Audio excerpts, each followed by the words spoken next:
പിതാവിൻ്റെയും പുത്രൻ്റെയും പരിശുദ്ധാത്മാവിൻ്റെയും നാമത്തിൽ ആമേൻ. 16-ാം സങ്കീർത്തനം. ദൈവം എൻ്റെ അവകാശം. ദൈവമേ, എന്നെ കാത്തുകൊള്ളണമേ. ഞാൻ അങ്ങയിൽ ശരണം വച്ചിരിക്കുന്നു. അവിടുന്നാണ് എൻ്റെ കർത്താവ്. അങ്ങിൽ നിന്നല്ലാതെ എനിക്ക് നന്മയില്ല എന്ന് ഞാൻ കർത്താവിനോട് പറയും. ലോകം വിശുദ്ധരെന്ന് കരുതുന്ന ദേവന്മാർ നിസ്സാരരാണ്.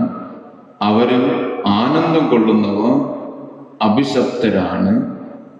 അന്യദേവന്മാരെ അനുഗമിക്കുന്നവർ തങ്ങളുടെ ദുരിതം വർദ്ധിപ്പിക്കുന്നു. ഞാൻ അവർക്ക് രക്തം കൊണ്ട് പാനീയ ബലി അർപ്പിക്കുകയില്ല. ഞാൻ അവരുടെ നാമം ഉച്ചരിക്കുകയില്ല. കർത്താവാണ് എൻ്റെ ഓഹരിയും പാനപാത്രവും.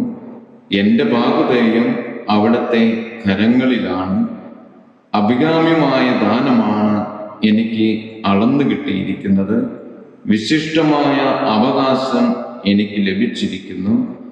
എനിക്ക് ഉപദേശം നൽകുന്ന കർത്താവിനെ ഞാൻ വാഴ്ത്തുന്നു.